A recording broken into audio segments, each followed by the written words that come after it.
दोस्तों FOID online में आपका स्वागत है। तो दोस्तों हम कारक पढ़ रहे थे। कारक में अपने संप्रदान कारक पूरा हो चुका है और अपन पंचमी विभक्ति पे आगे बढ़ते हैं। तो अपनी पंचमी विभक्ति होगी अपादान कारक। ठीक है, तो अपना 5वें नंबर पे अपादान कारक आएगा, तो उसको बढ़ते हैं। और अपादान में पंचमी विभक्ति होती है, तो इसका फर्स्ट नियम देखते हैं अपन। ठीक है, तो फर्स्ट नियम होगा इसका ध्रुवम पाए अपादानम। ठीक है, तो ध्रुवम पाए अपादानम, तो इसका अर्थ देखते हैं। तो इसका अर्थ होगा कि ध्रुव, इससे अपन इस संस्कृत शब्द से ही इसको समझते हैं कि ध्रुव का अर्थ क्या होगा। ध्रुव का अर्थ होगा निश्चित। क्या होगा? निश्चित। तो जो चीज़ निश्चित है या गतिशील हो या स्थिर हो, उसमें अपादान कारक होगा। और अपाय का अर्थ यानी कि यहाँ से अपन संधि करते हैं, इसका क्या होगा? ध्रुव अलग हो जाएगा और यहाँ से अपाय निकलेगा, तो अपाय का अर्थ होगा अलग होना। ठीक है, तो इसका अर्थ क्या हो जाएगा? अपाय का अलग होना, अलग होना। ठीक है, तो अपादान कारक में क्या होता है कि जो चीज़ निश्चित है, जैसे कि वह वृक्ष से पत्ता अलग होता है या वृक्ष से पत्ता गिरता है, तो उसमें क्या होगा? वृक्ष तो क्या है? निश्चित यानी कि स्थिर है। तो जो स्थिर या निश्चित है उसमें अपनी अपादान कारक या पंचमी विभक्ति होगी, और जो अलग हो रहा है वो तो अलग हो ही रहा है। ठीक है, तो जो निश्चित है या स्थिर है उसमें अपनी अपादान संज्ञा और पंचमी विभक्ति लगेगी। ठीक है, तो इसका पूरी डिटेल से जानते हैं इसको और इसके अर्थ को समझते हैं। देखिए कि अपाय यानी कि इसका अर्थ हो जाएगा यहाँ पर अलग होना, अलग होना के योग में, के योग में जो ध्रुव यानी कि निश्चित, निश्चित, निश्चित होता है, होता है, उसकी क्या होगी? अपादान संज्ञा होगी, उसकी अपादान संज्ञा होगी। ठीक है, तो देखिए अपाय का अर्थ होता है अलग होना। इन अपाय अलग होने की क्रिया या धातुओं का प्रयोग वाक्य में होने पर उनके योग में जो ध्रुव होगा यानी कि जो निश्चित होगा उसमें क्या होगी? उसकी अपादान संज्ञा होगी। और अपादान में क्या होता है? अपादान में पंचमी विभक्ति होती है। अपादान में पंचमी विभक्ति होती है। ठीक है, तो जो ध्रुव है यानी कि जो निश्चित है उसकी अपादान संज्ञा होगी। तो अपन इसको वाक्य से समझते हैं। एक बात ध्यान देने होगी यहाँ पर, उसको देखते हैं कि ध्रुव यानी कि इसका अर्थ क्या होगा? निश्चित। तो यह ध्रुव निश्चित होगा तो ये स्थिर भी हो सकता है, यानी कि कोई भी चीज़ हो तो वो स्थिर भी होगी, वह गतिशील भी हो सकती है। इन दोनों चीज़ों को ही ध्रुव या निश्चित माना जाता है। तो उसमें अपन को अपादान संज्ञा लगानी है। ठीक है, तो इसका हम वाक्य देखते हैं और उससे अच्छी तरीके से इसको समझते हैं। ठीक है, तो यहाँ पर अपन एक वाक्य देखते हैं और उसको बनाते हैं। जैसे दौड़ते हुए अश्व से सैनिक गिरता है। ठीक है, अश्व क्या कर रहा है? दौड़ रहा है। और उसमें से सैनिक गिर रहा है, तो अश्व पे से इसमें अपना होगा संप्रदान संज्ञा इसमें लगेगी, क्योंकि अश्व से सैनिक अलग हो रहा है और अश्व क्या है, दौड़ रहा है, वो रुका नहीं है। तो ये स्त्री नहीं है, फिर भी अपन को ध्रुव मानकर चलना पड़ेगा कि ये ध्रुव होगा अपना, यानी कि निश्चित होगा। ठीक है, तो अश्व में क्या होगा, अपदान संज्ञा लग जाएगी। तो और सैनिक नीचे गिर रहा है, तो इसको संस्कृत में बदलते हैं, जैसे कि दौड़ने में क्या कहते हैं, धावत। ठीक है,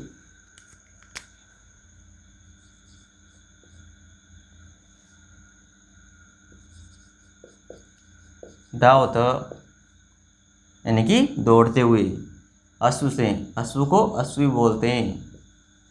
और अश्व में अपन को अपदान संज्ञा लगानी है, तो यहाँ पर अश्वात हो जाएगा, यानी कि पंचमी विभक्ति का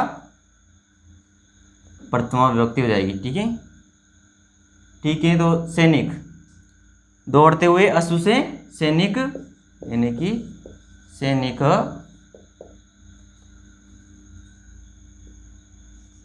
गिरता है। ठीक है, गिरने को बोलते हैं पतति। ठीक है, यानी कि गिरता है। ठीक है, तो धावत अश्वात् सैनिक पतति, नीचे गिरता है। ठीक है, तो इसमें अपने दौड़ते हुए अश्व से कौन अलग हो रहा है, सैनिक अलग हो रहा है, तो यहाँ पर अपनी अपदान संज्ञा हो जाएगी। तो अपन अगले नियम को समझते हैं। तो अपने सेकंड नियम आता है, देखिए सेकंड पे आएगा अपने वित्रार्थ नाम भय हेतु।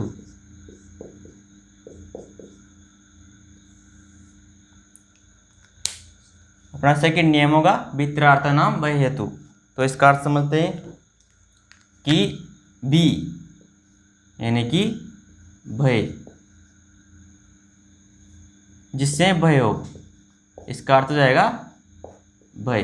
बी यानी बी धातु का अर्थ हो जाएगा भय, और त्रा का अर्थ हो जाएगा इस तरह का रक्षा करना या किसी से रक्षा करना। ठीक है, तो अर्थ वाली यानी कि भय और रक्षा अर्थ वाली धातु का प्रयोग होने पर, वाक्य में इन दोनों धातुओं का प्रयोग होने पर, इस भय यानी कि भय के कारण, हेतु का अर्थ हो जाएगा कारण, और भय का भय होता है, सही है।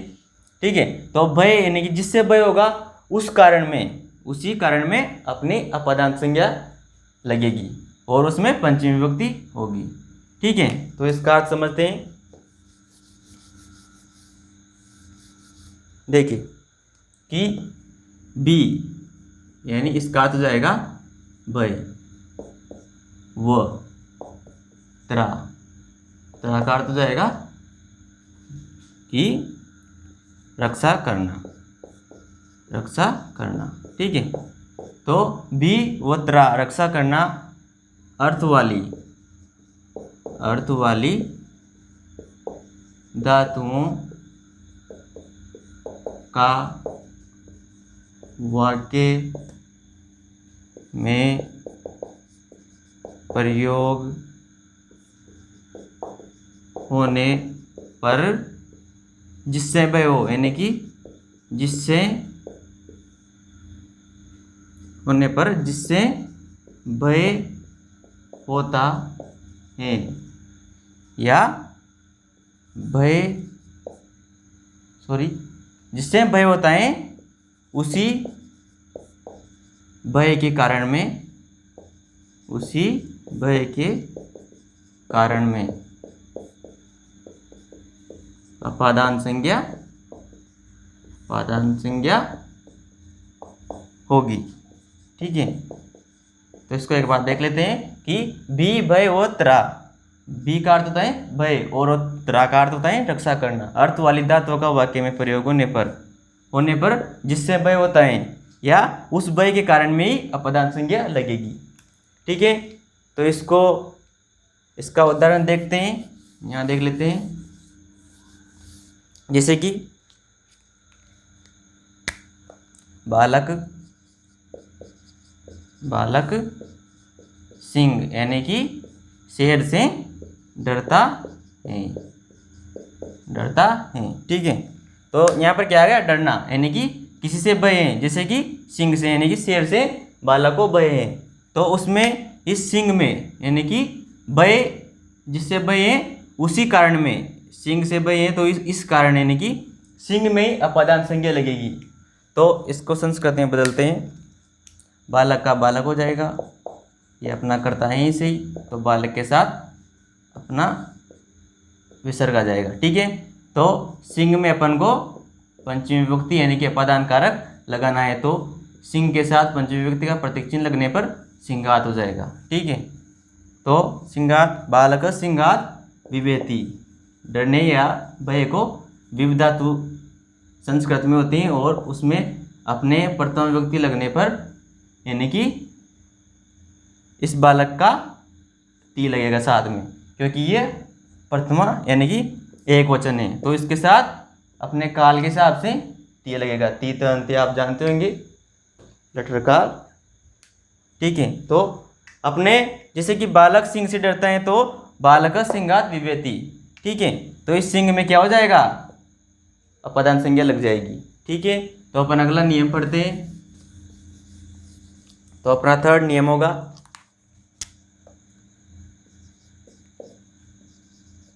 वारणा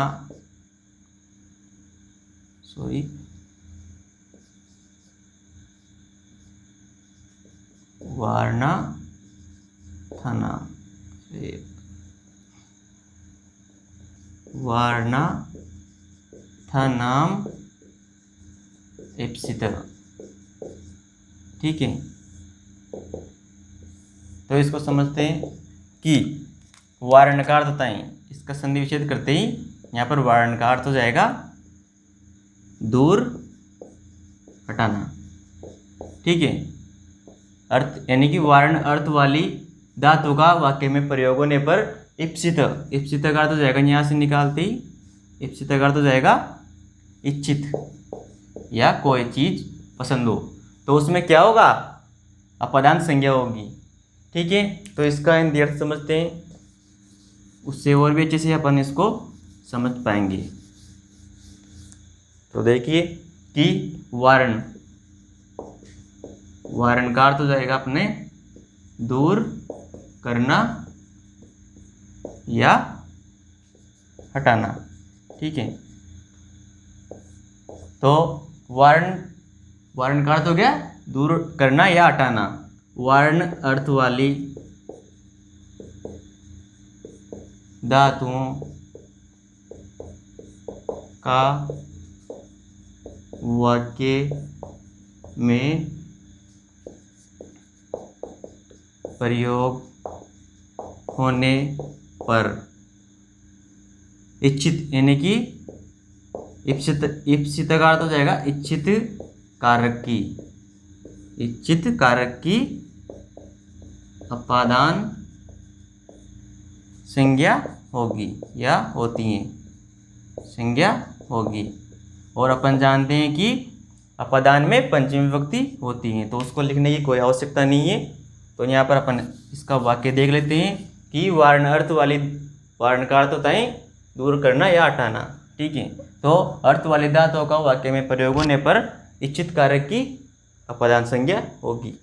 तो इसको अपन यहाँ पर एक उदाहरण देख लेते हैं, उससे इसको अच्छी तरीके से समझते हैं। उदाहरण, तो किसान, किसान गायों को जौ से दूर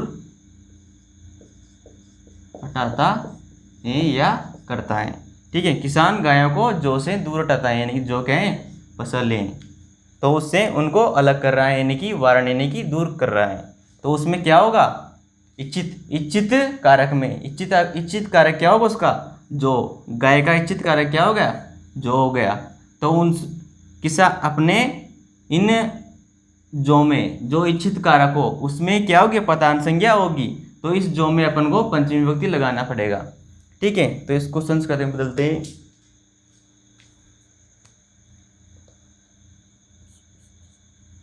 कि किसान को कृषक बोलते हैं संस्कृत में, कृषक गायों का गाम, ठीक है। कृषक गाम यानी कि गायों को जो से, जो को बोलते हैं यव, तो इसमें पंचमी विभक्ति का बहुवचन लगने पर यवेव है, ठीक है। दूर हटाने को बोलते हैं वार, वारण यानी कि दूर हटाना, वार्यति, ठीक है। कृषक गाम यवेव वार्यति यानी कि दूर हटाता है। तो इस दूर हटाने पर वारणार्थ वाले धातु का प्रयोग वाक्य में होने पर जिस जो इच्छित कारक हो, यानी कि जैसे कि यहाँ पर जो है तो उसमें क्या हो गया, अपादान कारक हो गया, ठीक है। तो अपन अपना अगले नियम पे बढ़ते हैं। तो अपना फोर्थ नियम होगा, जैसे कि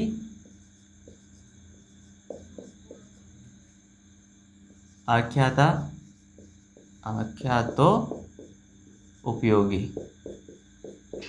आख्यातो उपयोगी। तो इसका अर्थ समझते हैं।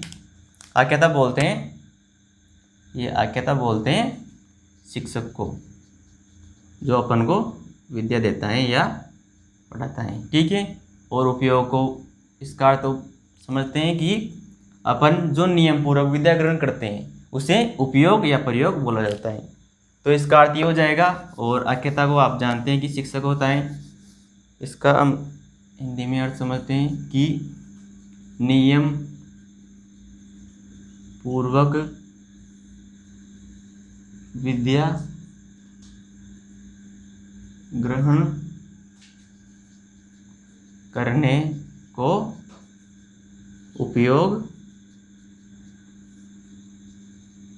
कहा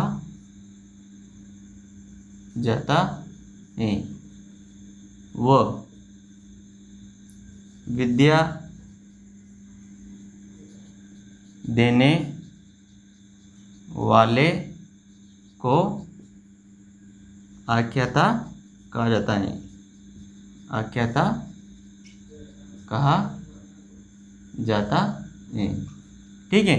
तो नियम पूर्वक विद्या ग्रहण करने को क्या बोलते हैं, उपयोग बोलते हैं। और विद्या देने वाले को क्या बोलते हैं, आख्याता या शिक्षक बोलते हैं, ठीक है। तो इसमें कि आख्याता विद्या देने वाले को क्या बोलते हैं, आख्याता बोलते हैं। तो इस उपयोग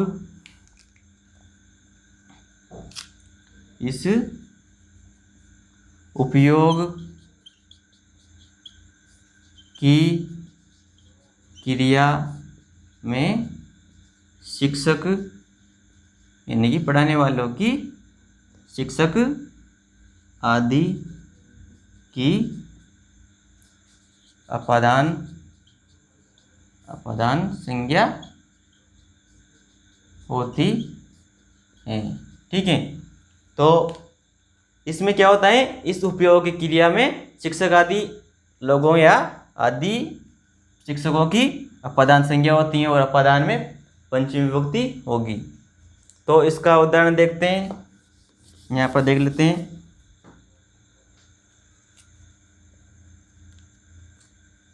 जैसे कि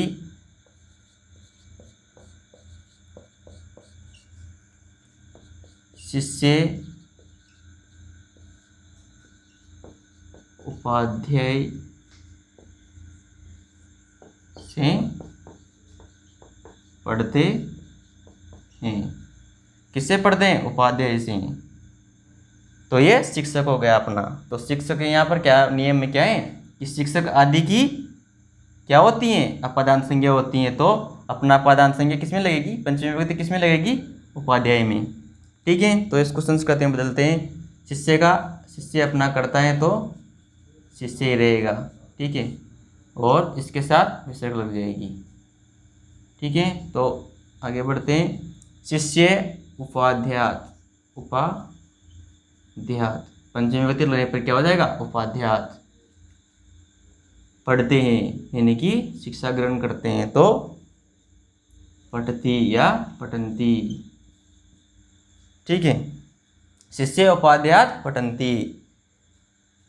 पठन्ति किस कारण आया, शिष्य बहुवचन है, ठीक है।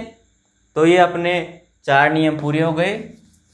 हम अपने अगले बचे हुए नियमों को अपने अगले वीडियो में देखेंगे और उनको अच्छी तरीके से समझेंगे।